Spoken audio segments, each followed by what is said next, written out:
Welcome to Frontrunner Motorsport. Hello there, motorsport fans. Are you looking forward to the end of the motorsport calendar? I know I am. Lots to look at today, so please like and subscribe, follow my Twitter and watch some more of my videos. Really like to hear your feedback on those. But let's begin. Let's start with the British touring cars from Knockhill. Nick Hamilton got smashed and parked the car on track, causing the safety car to come out. Sutton and Neal also got together and ruined both of their weekends. Pretty much sums up the last couple of seasons for Matthew Neal. Jordan and Butcher had a good ding-dong battle on the last lap, but Butcher took his third win of the year. I'm not going to make fun of him anymore. Second race, Rory Butcher hits Turkington and spins him to the back of the grid. Just as I gained some respect for you, Mr. Butcher. Not a lot happened in this race. Jordan would win and take full advantage of Turkington's issues. Race 3 and it was Andrew Jordan's turn to get into trouble. Contact with Proctor on the first lap caused him to retire, bringing out the safety car. Mike Bushell lost a wheel and Jake Hill took his first win in his Audi. Turkington has a 10-point lead over Jordan with Camish not too far behind. World Touring Car Cup and race 1 was a drab affair that saw Tarquini out at the start with damage. Boo. Muller would win from homeboy Marquing Ha and Ascona. Race 2 was more like a stock car race. The amount of damage the cars were going around with was just astonishing. Montero and Lupta crashed, starting it off, followed by Farfus and points leader Guerreri. Ma somehow lost a wheel and there were cars everywhere. And that was just on lap 1. After that had all been cleaned up, it went even more balmy. Girolami retired with damage. Prio had a puncture and Michelitz would hit him and spin him off. Michelitz would survive and win, followed by Tarquini and Muller. Race 3 wasn't much better. Michelitz and Prio got together again and ruined both their races. Vernet got taken out and Holgoff disappeared somewhere too. Langevald was out in the gravel and Montero tried to dent the wall with his Honda after being spun by Bernani. It's good to see he was alright, especially since he lost a lot of time when he was concussed in a big crash a couple of years ago. Katzberg would have an interesting race but ended in retirement.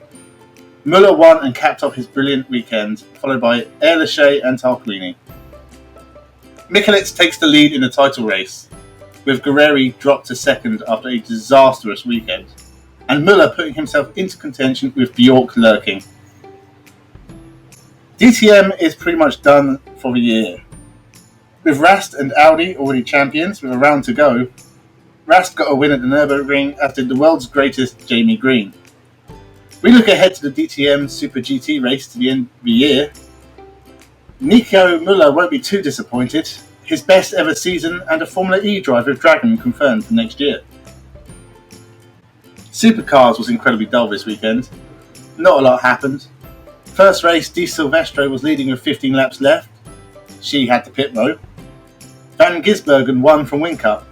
I didn't fall asleep. Achievement. Race 2, Whincup overtook the safety car when there was some confusion with the lights. McLaughlin won again, 17 wins now, 590 points ahead of Van Gisbergen.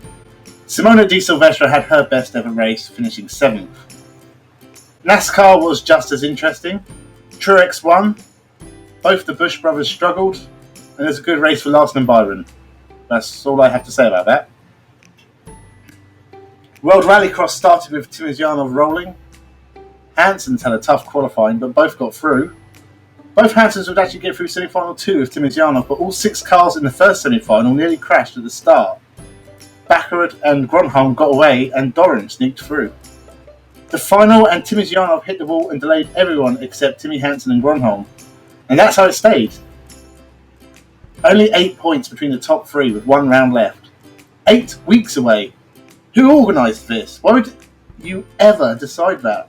I'm going to forget it's happening. Finally, World Rally Championship. Tanak had a tough weekend. A puncture on day 1, followed by breaking down between stages on day 2. Means no points for the championship leader. Neuville rolled whilst being blinded by the dirt in Turkey, meaning he was playing catch-up all weekend, and Ogier rose above it all to win. and take second in the championship, closing in on Tanak. So there we go. An interesting weekend with DTM pretty much wrapping up, new leader in the World Touring Car Cup, and the race hotting up in the WRC, World Rallycross and British Touring Cars. More next week with NASCAR, Super GT and the final IndyCar race. And of course, Formula 1. With all that said, comment on who you think will be IndyCar champion, subscribe please, and have a good one.